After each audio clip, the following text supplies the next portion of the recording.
Viral ngayon sa social media ang isang PUV driver matapos nga itong ireklamo ng mga Taiwanese tourists dahil nga sinisingil ang mga ito ng 9,600 pesos from NAIA papuntang Manila. Ang kanilang unang naging napag-usapan ay 500 nga lang daw ang dapat na kanilang pamasahe. Pero kalaunan ay sinabi nga raw ng PUV driver na tigpa 500 bawat isa ang pamasahe ng mga Taiwanese na ito. At hindi pa nga rito na kontento ang PUV driver nang dalhin sila nito sa isang hindi mataong lugar at doon bigla nga itong humihingi ng 9,600 pesos na total ng pamasahe. At kung paano ang nakakahiyang ginawang ito ng ating kababayan sa Pilipinas sa mga Taiwanese national, panuorin natin ang videong ito. Viral ang isang PUV driver matapos umanong kikilan ang ilang Taiwanese tourists. Hindi pinalagpas ng Transportation Department ang insidente. Ang detalye sa agenda report ni Lian Bustillos ng Abante. Sa viral video na ito, makikita ang pagtatalo ng mga turistang Taiwanese at ng isang Pinoy na PUV driver sa NAIA. Tinatagaraw kasi ng driver ang mga turista sa pasahe. 9,600 pesos umano ang sinisingil para lang ihatid sila sa Maynila. Depensa ng driver, 500 pesos lang ang sinisingil niya.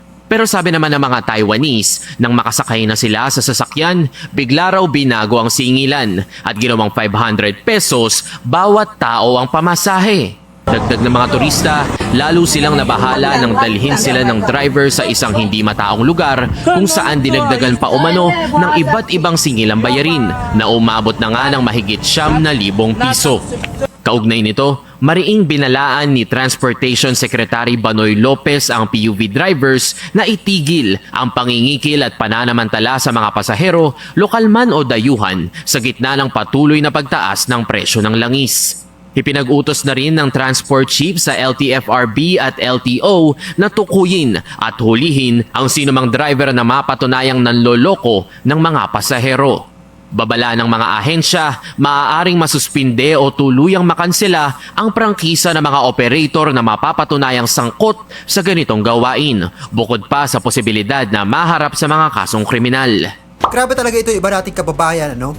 Akala nila porket mga turista ay makakaisa na sila. Dalang-dala na nga sila sa mga kapwa Pilipino dahil kapag ganito ang eksena ay automatic nakatutok ang mga cellphone. So medyo nakakahiya itong ginawa ni Kabayan dahil nga naging international itong kanyang kalokohan. At nabalita na nga rin ito sa bansang Taiwan. Oh shit! Samantalang, isang kababayan nating OFW naman sa Middle East ang umiiyak at nag-post ng kanyang problema sa social media. At ito nga ay may kinalaman sa nangyari sa kanya. Ang sinasabi nga nitong si Kabayan, siya raw ay buntis at ang nakabuntis sa kanya ay isang driver. At hindi nga niya alam kung paano niya ito sasabihin sa kanyang madam dahil ang lalaking nakabuntis sa kanya ay merong pamilya. At kung ano ang drama nitong si Kabayan, panuorin natin ang kanyang panawagan. Hello guys, I really need your help, your advice, because I really have a big problem now. I don't know how to tell to my madam that I'm pregnant. I'm 4 months pregnant and our driver make me pregnant. But the problem is he already married in his country. Now I don't know how to go to Philippines. My contract will end after a year. But this is my problem now.